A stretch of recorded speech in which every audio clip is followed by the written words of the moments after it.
अस्सलामुअलैकुम। मेरा नाम मोहम्मद मज़हर आज़म है और मैं डाव मेडिकल कॉलेज में सेकेंड ईयर एमबीबीएस का स्टूडेंट हूँ। आज जो हमने टॉपिक कवर करना है that is MCQs from federal biology और चैप्टर हमारा कौन सा है, सेल स्ट्रक्चर एंड फंक्शन। चलें स्टार्ट करते हैं। ये आपको स्ट्रक्चर नज़र आ रहा है, ये खुद बताएं किसका स्ट्रक्चर है। यहाँ पर एक अमाइनो ग्रुप मौजूद है, ये एक कार्बोक्सिलिक ग्रुप मौजूद है, एक हाइड्रोजन है और एक आर ग्रुप मौजूद है। आर ग्रुप वो ग्रुप होता है जिसके अंदर कोई फैटी एसिड की चेन हो सकती है, तो इसको हम वेरिएबल ग्रुप भी कहते हैं। ये चेंज होता है, तो एक अमाइनो एसिड जो होता है दूसरे अमाइनो एसिड से अलग होता है because of this R group. ठीक है, चलें स्टार्ट करते हैं। कह रहे हैं एक अमाइनो एसिड मॉलिक्यूल जो है उसका ये स्ट्रक्चर होता है, हमें पता है। Which two of the group combine to form peptide link between two amino acid. कौन से दो ग्रुप जो होते हैं जो मिलते हैं जब पेप्टाइड लिंक बनता है दो अमाइनो एसिड के बीच में। तो भाई जब भी पेप्टाइड बॉन्ड बनता है तो एक अमाइनो ग्रुप मिलता है, ठीक है, और एक कार्बोक्सिलिक एसिड का ग्रुप मिलता है। जब COOH और अमाइनो ग्रुप का ग्रुप मिलता है तो एक इनके नतीजे में एक वाटर का मॉलिक्यूल रिलीज़ होता है जब पेप्टाइड बॉन्ड बनता है, ठीक है, और इनके दरमियान बॉन्ड बन जाता है। ठीक है, तो कह रहे हैं किसके दरमियान बनता है, तो ये 1 और 3 जो अमाइनो और कार्बोक्सिलिक एसिड ग्रुप हैं ये दो मिलते हैं, तो 1 and 3 is the correct option, that is B. कह रहे हैं which class of molecule is major component of cell membrane. Cell membrane के बारे में हमने पढ़ा था और उसका जो मेजर कंपोनेंट होता है वो होता है फॉस्फोलिपिड। सबसे ज़्यादा फॉस्फोलिपिड की बायलेयर होती है और वो आपका सेल मेम्ब्रेन का सबसे ज़्यादा जो पार्ट है वो फॉस्फोलिपिड बना रहा होता है। कह रहे ग्लिसरॉल जो होता है जो एक तरह का अल्कोहल है वो किसका बैकबोन है।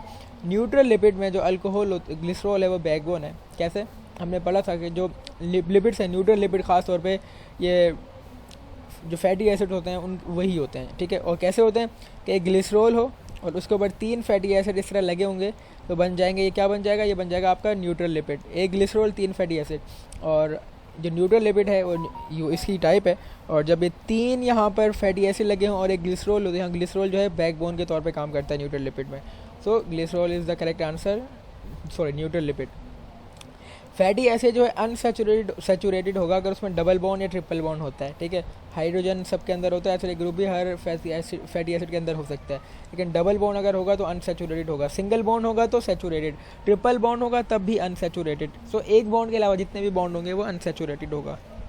कह रहे हैं आरएनए की बात करें तो राइबोन्यूक्लिक एसिड जो होता है उसमें जो नाइट्रोजन बेस जो है वो थायमीन की जगह कुछ और होता है। लाइक देखो जो आपका डीएनए है, डीएनए में तो आपका होता है थायमीन, लेकिन आरएनए में थायमीन नहीं होता, बल्कि आरएनए में थायमीन की जगह आपका आ जाता है आरएनए में यूरेसिल आ जाता है।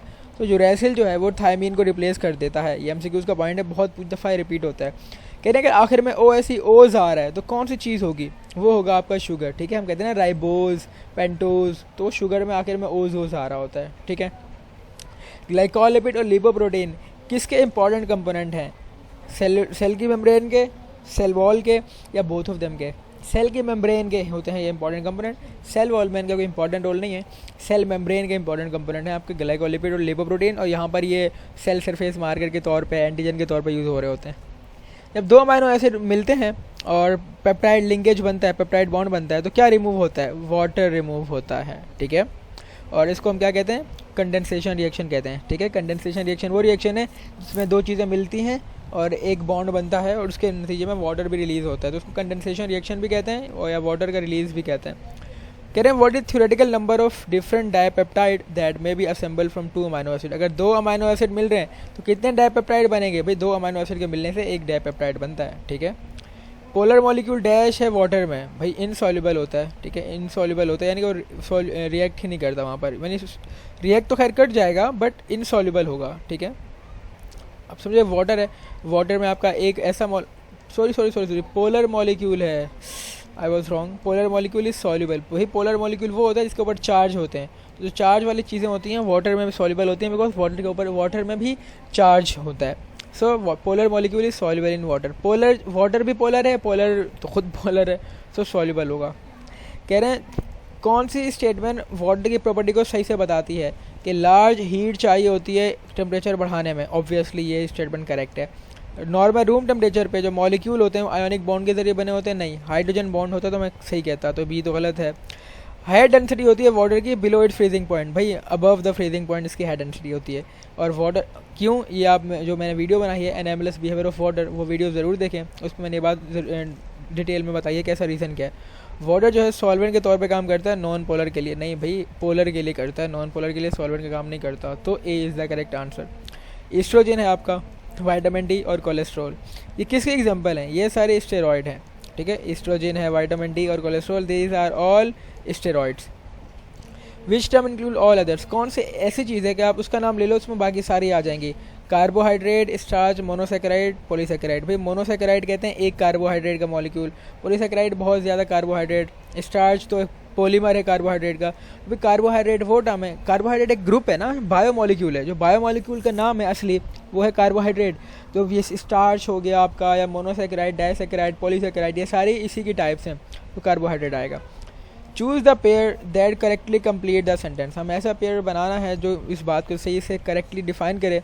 न्यूक्लियोटाइड जो होते हैं are dash to dash as dash are to protein. Nucleotide किसके लिए क्या है? जैसे डैश प्रोटीन के लिए हैं। Nucleotide are dash to nucleic acid, ठीक है। जो न्यूक्लियोटाइड होते हैं वो न्यूक्लिक एसिड बनाते हैं, और जो अमाइनो एसिड्स होते हैं वो प्रोटीन्स के लिए। तो हम कह सकते हैं nucleotide are monomers to nucleic acid as are amino acid monomers to protein. तो न्यूक्लिक एसिड और अमाइनो एसिड, जो अमाइनो एसिड होते हैं वो आपके मोनोमर होते हैं किसके? प्रोटीन्स के, ठीक है। और जो न्यूक्लियोटाइड होते हैं,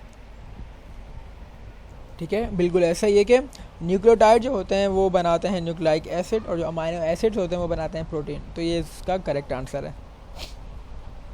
जो डी ग्लूकोज है उसका एनेंटियोमर क्या है? एनेंटियोमर जो कहते हैं ऐसी चीज़ें जो एक दूसरे के मिरर इमेज हों, लेकिन वो एक दूसरे के ऊपर सुपर इम्पोज नहीं हो सकती। एमसीक्यूज का पॉइंट है कि those things which are like mirror image of each other but they cannot be superimpose over each other, तो उनको हम एनेंटियोमर्स कहते हैं। और डी ग्लूकोज का एल ग्लूकोज होता है, लेकिन यहाँ डी गैलेक्टोज है और एल गैलेक्टोज है, कोई भी इनमें से नहीं है, ठीक है।